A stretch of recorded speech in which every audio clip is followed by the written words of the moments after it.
আজকে আমরা discrete math বা বিচ্ছিন্ন অঙ্কনীতির চ্যাপ্টার 2 করব এবং চ্যাপ্টার 2 থেকে আমরা কতিপয় বিশেষ ফাংশন এবং অ্যালগরিদম যে চ্যাপ্টারটা রয়েছে সেটা করার চেষ্টা করব। চ্যাপ্টার 2 তো এখানে আমাদের কিছু ব্যাপার শিখতে হবে, সেটা আমরা এক্সাম্পলে যাওয়ার ট্রাই করব। তো ডিসক্রিট ম্যাথের চ্যাপ্টার 2-এ আমাদের কতিপয় বিশেষ ফাংশন এবং অ্যালগরিদমে ফ্লোর সিলিং ফ্লোর ফাংশনটাকে একটু জানার চেষ্টা করি। ফ্লোর ফাংশনকে প্রকাশ করা হয় এরকম, দেখো এখানে ধরো হাফ আছে, এই ধরনের চিহ্ন দিয়ে প্রকাশ করা হয় যে এদিকে একটা এদিকে একটা, এটাকে বলা হচ্ছে কি এই চিহ্ন দ্বারা আমাদের কি হয় ফ্লোর ফাংশনকে নির্দেশ করা হয়। তো ধরো এর ভ্যালু হাফ আছে, তো ফ্লোর ফাংশনের তাহলে ভ্যালু কত আসবে আমাদের চেষ্টা করতে হবে। এখানে যে অর্ধপূর্ণ সংখ্যাটা থাকবে তার থেকে বড় পূর্ণ সংখ্যাটা তার থেকে আমাদের ছোট পূর্ণ সংখ্যাটা নিতে হবে, এটা হচ্ছে ফ্লোর ফাংশন। তো হাফ মানে কত 0.5, তো 0.5 থেকে ছোট পূর্ণ সংখ্যা কোনটা আমি একটু দেখার চেষ্টা করি। জাস্ট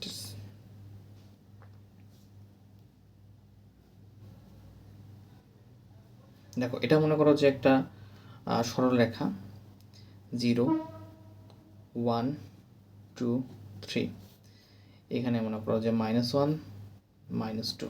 আচ্ছা, তো এখানে হাফের ভ্যালু কত 0.5 মানে হচ্ছে 0.5, ওকে। তো 0.5 ফ্লোর ফাংশন দেওয়া আছে। ফ্লোর ফাংশন মানে তোমাকে চেষ্টা করতে হবে 0.5 থেকে ছোট একটা পূর্ণ সংখ্যা নিতে, বা হচ্ছে একদম একটা পূর্ণ মান নিতে। তো এখানে 0.5 থেকে ছোট হচ্ছে 0, যেটা পূর্ণ সংখ্যা হিসেবে রয়েছে, তাহলে ফ্লোর সংখ্যার মান হবে 0, ওকে। ধরো ফ্লোর সংখ্যা দেওয়া আছে 3.12 ফ্লোর ফাংশন, তাহলে এর ভ্যালু কত হয় ফ্লোর ফাংশনের? তুমি 3.12 কোথায়, মনে করো 3.12 এখানে, তার মানে তোমাকে 3.12 থেকে ছোট পূর্ণ সংখ্যাটা নিতে হবে। 3.12 থেকে ছোট পূর্ণ সংখ্যা হচ্ছে 3, তাহলে তোমার রেজাল্ট 3, ওকে। তাহলে ফ্লোর ফাংশন দেওয়া আছে 5, তো 5 এটা তো ডিরেক্ট পূর্ণ সংখ্যা, এটা ফ্লোর ফাংশন ভ্যালু 5ই হবে, ওকে। তো ফ্লোর ফাংশন সম্পর্কে আই হোপ তোমাদের ধারণা ক্লিয়ার। এখানে যদি বাংলায় লেখা আছে একটি বাস্তব সংখ্যা এক্স এর ফ্লোর হলো বৃহত্তম পূর্ণ সংখ্যা যা এক্স হতে ছোট বা এক্স এর সমান, এক্স হতে ছোট বা এক্স এর সমান হবে। বৃহত্তম পূর্ণ সংখ্যাটা নিতে হবে, যেমন এখানে দেখো 5 মানে কি, এই 5 হচ্ছে আমাদের পূর্ণ সংখ্যার সমান, সো এর ফ্লোর ফাংশনও 5। এখানে দেখো 3.1.2, এর থেকে ছোট পূর্ণ সংখ্যা হচ্ছে 3, সো সরি 3 নিলাম, এটা হচ্ছে কথা। আর হাফ 0.5 থেকে বা হাফ থেকে ছোট পূর্ণ সংখ্যা হচ্ছে 0 হিসাবে থাকবে বৃহত্তম, সো 0কে নিলাম। আচ্ছা, ফ্লোর ফাংশন গেল। সিলিং ফাংশনটা কি? সিলিং ফাংশনটা হচ্ছে এর উল্টাটা, এইভাবে চিহ্ন দিয়ে একে সিলিং ফাংশন হিসেবে প্রকাশ করা হয়। যে সিলিং ফাংশন, এটা এক্স যুক্ত ফাংশন সিলিং ফাংশন, বুঝতে পেরেছো? তো সিলিং ফাংশনের ঘটনা কি ঘটবে, একটু আগে তুমি ফ্লোর ফাংশন মানে বুঝতে পেরেছো যে যে সংখ্যাটা দেওয়া থাকবে তার বৃহৎ সেই সংখ্যাটা পূর্ণ সংখ্যা হতে হবে, অথবা তার থেকে বৃহত্তম পূর্ণ ক্ষুদ্রতম তার থেকে কি করে অতিক্রম করে না, এবং মানে ছোট পূর্ণ সংখ্যাটা নিতে হয়েছিল। আর হচ্ছে সিলিং ফাংশনের কাজ হচ্ছে, ধরো সিলিং ফাংশন দেওয়া আছে হাফ, তুমি ফ্লোর ফাংশনে হাফ যখন ছিল ফ্লোর ফাংশনে, তখন তুমি 0 নিয়েছিলা ফ্লোর ফাংশনের রেজাল্ট।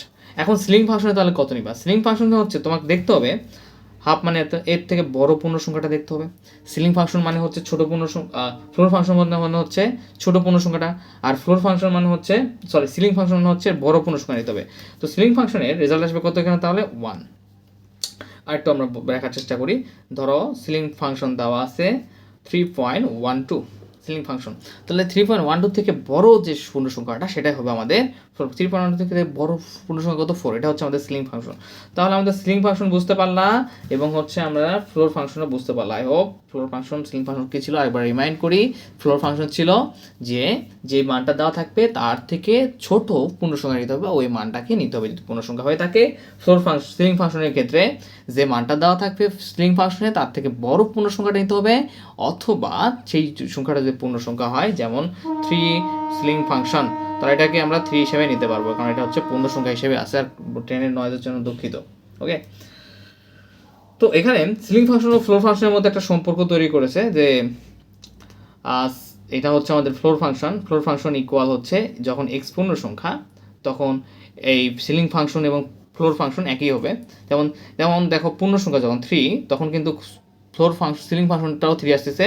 এখানে যদি আমাদের সিলিং ফাংশনটা দেই, সিলিং ফাংশন যদি 3 দেই, তারপরে কিন্তু মানটা 3 আসবে। তো বলছে যখন x যখন পূর্ণ সংখ্যা তখন এর ভ্যালু সমান, আর যখন -1 যখন x পূর্ণ সংখ্যা নয় তখন আসবে কি, যে আমাদের এই পূর্ণ সংখ্যা থেকে 1 বিয়োগ করলে যে ভ্যালুটা আসবে। দেখো এখানে ব্যাপার রয়েছে সম্পর্কটাতে, যে এটা হচ্ছে কি ফাংশন, ফ্লোর ফাংশন। ফ্লোর ফাংশনটা কীভাবে পাবো, সিলিং ফাংশন থেকে। দেখো সিলিং ফাংশন থেকে কী পাবো, সিলিং ফাংশনের যে পূর্ণ সংখ্যা সেটাই ফ্লোর ফাংশন হবে। এবং আরেকটা ঘটনা ঘটতে পারে, সেটা হচ্ছে সিলিং ফাংশন থেকে 1 বিয়োগ করলে আমরা ফ্লোর ফাংশনটা পাবো। যেমন ব্যাপারটা হচ্ছে মজার একটা ব্যাপার, ধরো 3.12 দেওয়া আছে হচ্ছে সিলিং ফাংশন, প্রত 4, তাই না? তো এই 3.12 হচ্ছে ফ্লোর ফাংশন কত হবে, ফ্লোর ফাংশন আমরা জানি যে 1 কম মানে হচ্ছে মানে ছোট পূর্ণ সংখ্যা, তার মানে 3। তো দেখো এই 4 থেকে 1 বিয়োগ করলে, যেটা আমাদের সিলিং ফাংশন, এর থেকে 1 বিয়োগ করলে কিন্তু 3, মানে হচ্ছে আমরা এর ফ্লোর ফাংশনটা পাচ্ছি। যে ফাংশনের সিলিং ফাংশন পাওয়া যাবে তার থেকে যদি 1 বিয়োগ করলেই আমরা কি পাবো, সেই ফাংশনেরই আমরা সিলিং ফ্লোর ফাংশনটা পাবো। আই হোপ বুঝতে পেরেছো, অত ক্রিটিক্যালভাবে না বুঝে যতটুকু বুঝতে পারো।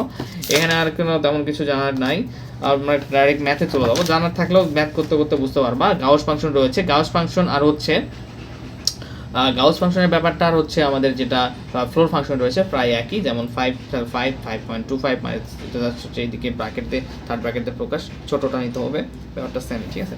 আমরা একটা এক্সাম্পলে যাওয়ার ট্রাই করি। তো খুব সুন্দর একটা সহজ বোধগম্য একটা এক্সাম্পল সমাধান করব। বলতেছে কাউন্টার উদাহরণ দ্বারা দেখাও যে, এটা কি বলো, আমরা উপরে যদি থাকে তাহলে হচ্ছে সিলিং ফাংশন প্লাস হচ্ছে ceiling function x ceiling function plus y ceiling function equal x plus y ceiling function সত্য নয়। মানে এটার ভ্যালু যা আসবে এটার ভ্যালু তাই আসবে না, এটা আমাদের প্রুভ করতে হবে। বা সত্য কি সত্য নয় এটা না দেওয়া থাকতে পারে, বাট আমাদের প্রমাণ করতে হবে। এক্স ওয়াইয়ের ভ্যালুটা কী হবে, যে কোনো রিয়েল নাম্বার। তুমি যে কোনো রিয়েল নাম্বার নিয়ে এটা ট্রাই করে দেখতে পারবা, বুঝতে পারছো? অবশ্যই ভগ্নাংশটা নিও, তাহলে বুঝতে পারবে ভালোভাবে। ভগ্নাংশ আকারটা নিলে আমরা এটা কি প্রুফ ভালোভাবে করতে পারবো। তো এই ম্যাথের তো মানে কাহিনী বুঝতে পারছো, রাইট? যে তোমাকে বলতেছে যে এক্সাম্পল 7 তোমাকে বলতেছে তোমাকে যে তোমার একটা এটা কি বলতেছিলাম, ভুলে যাই কেন, সিলিং ফাংশন। ওকে, তোমার একটা সিলিং ফাংশন দেওয়া আছে, তুমি আরেকটা সিলিং ফাংশন নাও। এটা অবশ্যই এগুলোর মানগুলো হবে রিয়েল নাম্বার মানে বাস্তব সংখ্যা নিতে হবে। এর যে যোগফল এবং এক্স প্লাস ওয়াই, এদের দুইটা যোগফল করে এর সিলিং ফাংশনের ভ্যালুটা সেম আসবে না। আসবে কি আসবে না এটা দেখতে হবে। এটা যদিও বলে যে সত্য নয়, কিন্তু এরকম আসতে পারে সত্য কি সত্য নয়, এরকম একটা কাউন্টার দিয়ে দিতে পারে তোমাদের। তাহলে সমাধানটা করে ফেলি। তো প্রথমেই এক্স ওয়াইয়ের আমাদের দুটা ভ্যালু নিতে হবে। ধরি এক্স ইকুয়াল ধরে নিলাম হাফ। তোমরা চাইলে এরকম ভগ্নাংশ মান নিতে পারো, যেমন ধরো যে 3.5 4.5, ঠিক আছে, একই রেজাল্টে আসবে। এবং ওয়াই ইকুয়াল হচ্ছে হাফ নিলাম জাস্ট প্রমাণের জন্য। তাহলে প্রথমেই আমাদের কেন নিতে পারলাম, বলে দেওয়া আছে যে এক্স ওয়াই ভ্যালু তুমি নিতে পারবা, যে কোনো বাস্তব মান নিতে পারবা, সমস্যা নেই। তাহলে আমাদের প্রথমে কী করতে হবে, প্রশ্ন বলছে x ceiling function plus y ceiling function equal আমাদের দেখতে হবে। তাহলে এক্স হচ্ছে এখানে কত, half ceiling function plus y মানে হাফ সিলিং ফাংশন, তো ইকুয়াল তাহলে কত আসবে। দেখো হাফের সিলিং ফাংশন কত বলো, সিলিং ফাংশন মানে সংখ্যা রেখা, যদি এখানে হাফ থাকে এর বৃহত্তম সামনের দিকে যেতে হবে 0.5, তাই না? এখানে 0.5 এরপর 1, তার মানে 0.5 যদি সিলিং ফাংশন হয় তাহলে সিলিং ফাংশনের রেজাল্ট কত আসবে।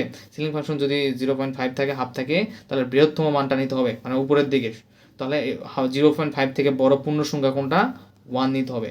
প্লাস এখানেও সিলিং ফাংশন হাফ, এখানেও হচ্ছে এর বড় মানটা নিতে হবে। বড় মান কত, বড় পূর্ণ সংখ্যা কত, 0.5 থেকে 1 নিলাম, 2 আসলো, ফাইন। তো এর ভ্যালু আসলো। এখন আবার আমাদের এই দুইটা ভ্যালু রয়েছে এক্স প্লাস ওয়াই, এর যোগফল করে দেখতে হবে এর সিলিং ফাংশনের ভ্যালু কত আসে। তাহলে এখানে এক্স এর মান হচ্ছে হাফ প্লাস হচ্ছে হাফ, ঠিক আছে, এক্স এবং ওয়াই ভ্যালু আমরা জানি, ধরে নিয়েছি। তাহলে এখানে কত আসবে, হাফ প্লাস হাফ মানে হচ্ছে 1 সিলিং ফাংশন। তো দেখো তোমরা হয়তো অনেকে ভাবতে পারো ভাই সিলিং ফাংশন আসে এটা তো বড় বৃহত্তম মান পূর্ণ সংখ্যা নিতাম না। আমাদের রুলস আছে, যদি সিলিং ফাংশন বা ফ্লোর ফাংশনের মধ্যে পূর্ণ সংখ্যা থাকে তাহলে সেই ভ্যালুটাকে আমরা নিতে পারবো, এখানে 1টাকে আমাদের নিতে হবে। তাহলে দেখো আমাদের এখানে কি ভ্যালু সেম আসলে, এখানে 2 আসছে, এখানে 1 আসছে, আলাদা আসছে। তাহলে আমরা লিখে দেবো অতএব x ceiling function plus y ceiling function not equal x plus y, যেখানে ফর অল এক্স ও ওয়াই রিয়েল নাম্বার। অর্থাৎ এক্স প্লাস ওয়াই এবং ceiling function x plus y সত্য নয়। আই হোপ যে বুঝতে পেরেছো। নেক্সট ক্লাসে আরও একটা এক্সাম্পল সমাধান করবো।